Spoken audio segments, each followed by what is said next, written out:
Start to finish, this is a big video. We install a custom console, we install center steering, and we're going to get this thing back in the water soon.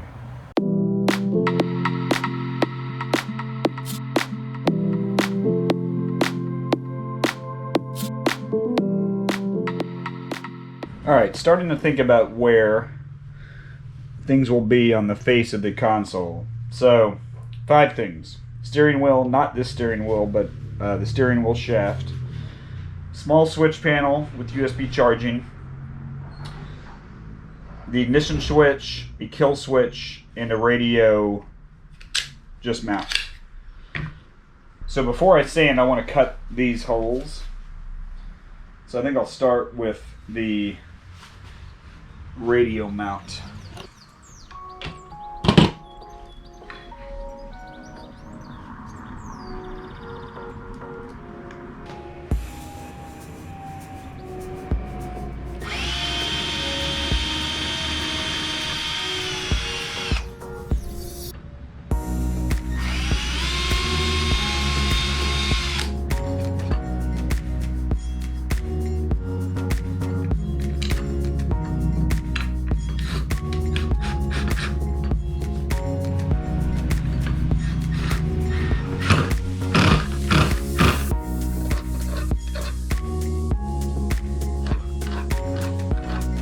Just representing my starter kill switch with a couple of washers. Here's my switch panel.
Alright, so for the kill switch, my material is wider than the depth of the gauge, and so took a Forstner bit, cut it in deeper where I can recess it in. Then I can attach that. So I think I'm going to have to do the same for the ignition switch.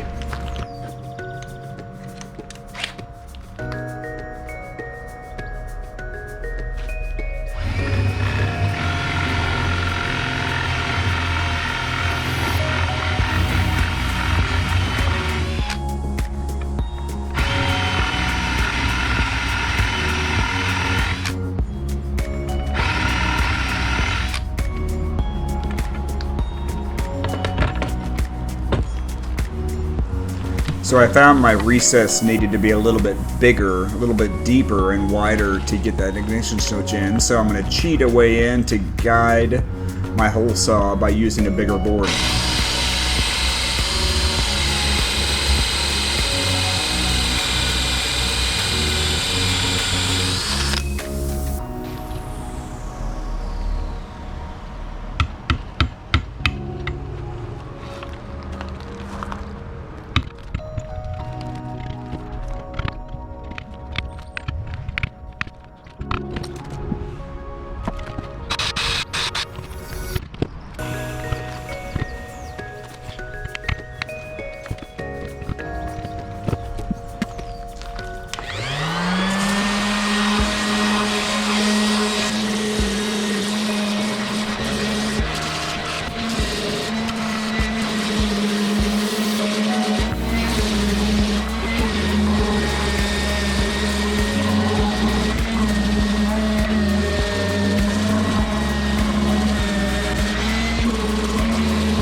So once again, 3 coats of sealer and 3 to 4 coats of gleam varnish from Total Boat. I won't make you sit all the way through it. You saw it in prior videos, but let's get it done. So while the gleam varnish dries, let's get back to putting in the central steering in the whaler. Alright, let's put a little lock washer on here.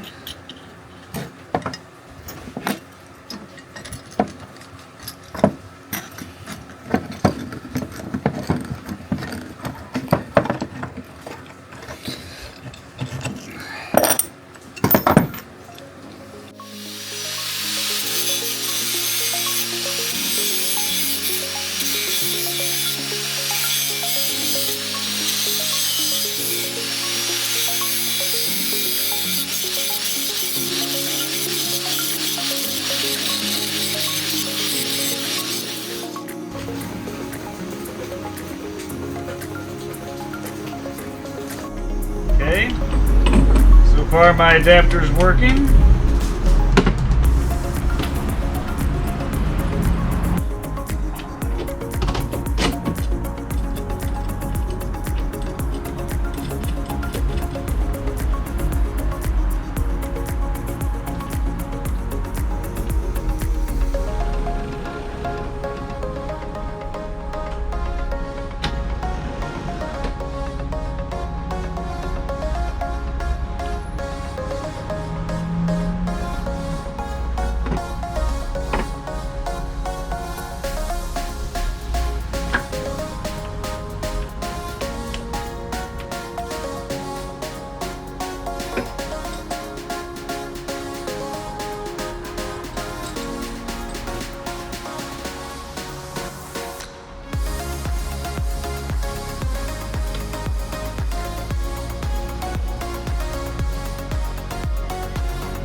I think that's going to work. Alright, so we are going to mount the ignition switch and integrate the kill switch. So I'm going to disconnect this.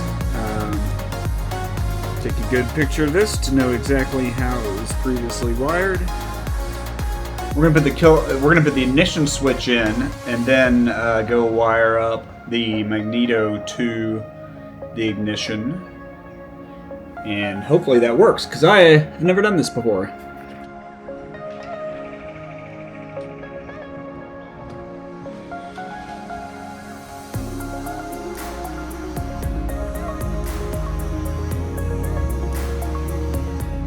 So I'm following the diagram showing you on screen.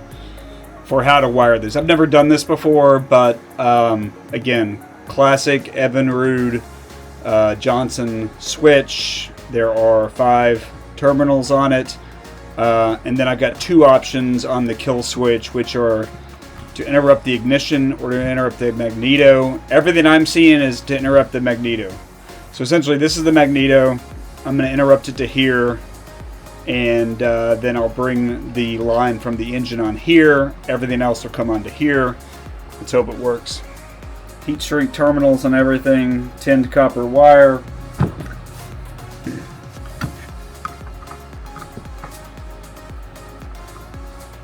Alright, so this will be the supply line from the engine. I think we can take it straight in off the blue wire that's already there. We're going to also run some 10 gauge wire back to the battery to supply power for our switches. Size wise, this may be overkill, but why not?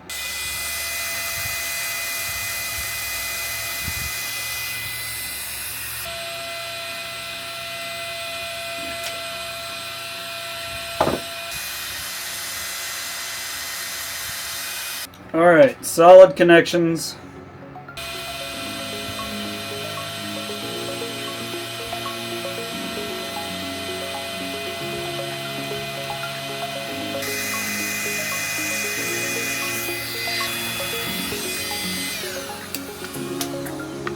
So let's wire this back up. So I'm going to reconnect the magneto line. So we know the magneto goes on the opposite magneto side.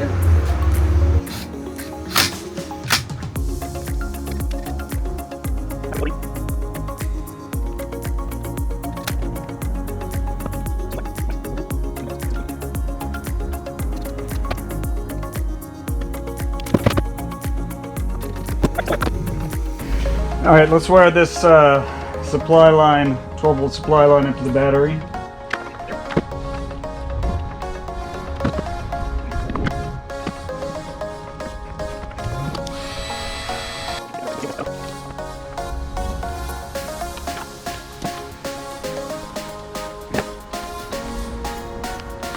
So, moment of truth. It's a long time coming. So first of all, yes, we do have lights. And we have 12 volts on our battery. So I actually do not want those lights on when they're off. And so while we're here, I believe if I pull this jumper right here, yes, if I pull that jumper, we do not get the off light, but we do get the on light. Alright, so I can cut that one, but I cannot cut the others because they feed into the main power. So I'll come back and tape those off or something. Now I don't have the off lights, I do have the on lights. Let's see if this engine will turn over. Kill switch is in place.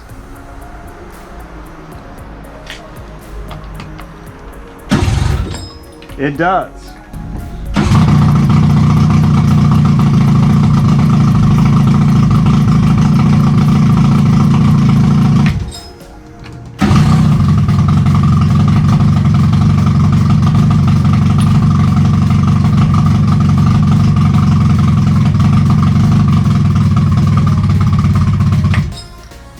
Okay, interesting. The only way I can kill this right now is to pull the kill switch. I can't turn the key off. So, we're going to go investigate that and figure out if maybe I should be on these other terminals, which is the ignition. Alright, so why can I not turn off the engine with the key? Why is it only working when I interrupt the kill switch? It's because I wired it wrong. If I had followed my own advice, let's look at that wiring diagram again. So I thought it should be treated like a switch, where you interrupt the cable. That's what I did. I interrupted the magneto. Blue line coming in, blue line going out to the magneto. So of course it's only going to turn off through this thing. This is the only change. What should have happened is the magneto comes onto here and on to the switch, and the other terminal gets grounded to black. So we're going to change that and see if we fix it. So let's put our steering mount on. So I noticed when I looked at this, I'm going to connect 3 holes, but I've got lots of options. But when I was looking at it, any one I chose pitched it slightly down or slightly up. So you can see right here, it's pitched slightly down. That's as good as I'm going to get. I toyed with it earlier. My concern is the steering tube going to hang out of the bottom of this console, but I can deal with that with cable ties or something, I suppose, if that's the case. So tighten these equally until they just get snug right there. Then I'm going to come around and over tighten them a little bit. And now we have our steering column set.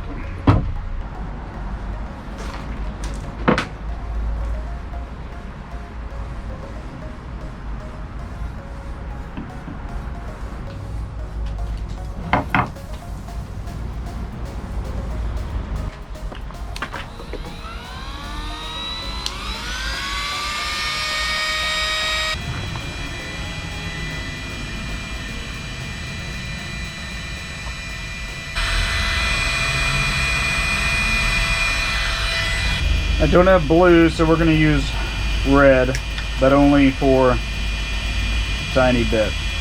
Magneto comes in and jumps also to the magneto over here. Ground comes in and jumps also to the ground over there. So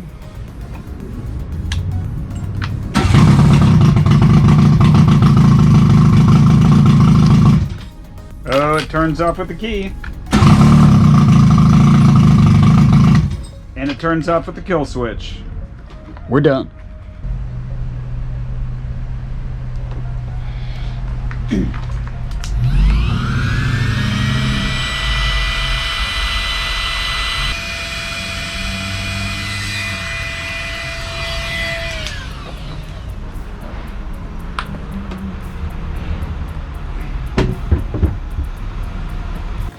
We're getting there for sure. Couple things. So we're going to move this back this far. I'd like to move it further, but these channels where the steering used to go through and still will go through, I don't want them to be exposed, so this line is about as far as I can go. Then I picked up a piece of L angle iron or angle aluminum, if you want to think about it that way. That'll go down here to connect this up, and so I'll cut that down.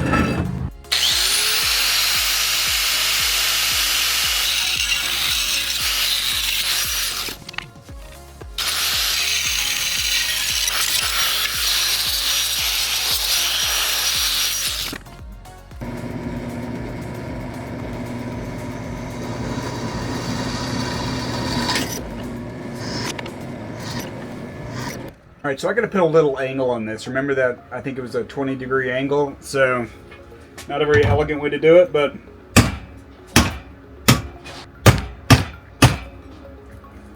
man, is it possible that I got that close enough? Being able to cut this would have been a lot easier if I hadn't already routed these wires through, because I would take it off the boat. But it is what it is, so we're going to make it work.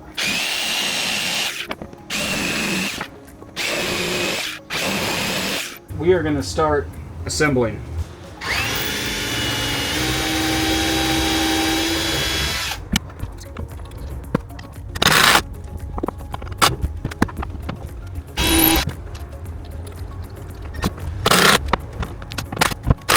Nice and square. I'm going to use 5-way WAGO on my negatives down here.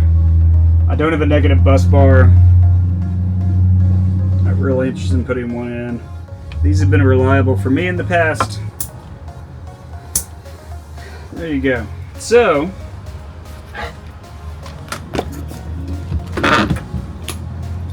we have nav lights. Alright, I think I'm going to feed the steering cable in because it's so inflexible. So just turning the column and give it more cable.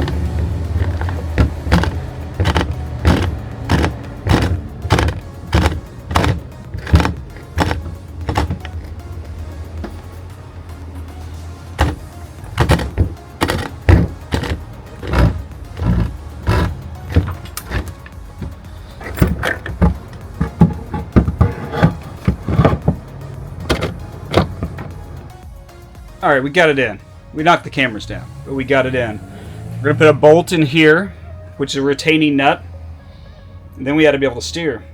All right, we put a retaining nut in there. That holds the steering cable in place.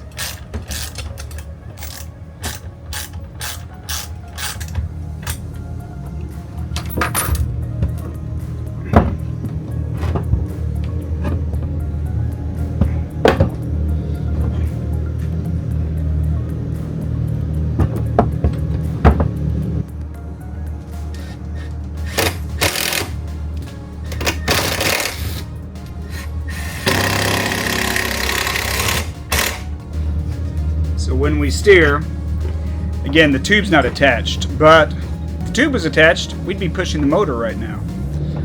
These cables are becoming a bit of a mess to deal with, so let's do a little quick cable management.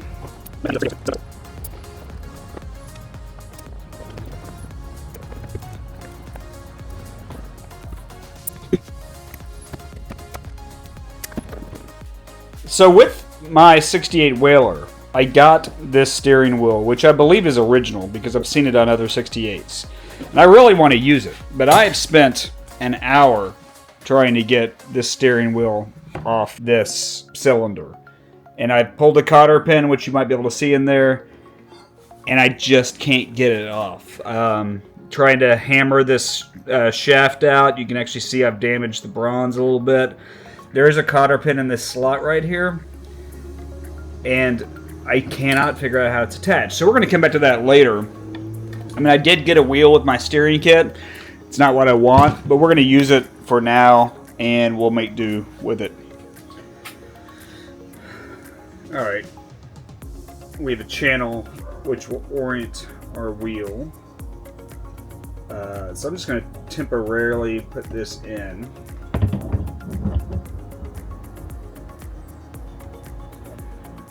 Knowing that we'll come back later and install a different wheel or install this one.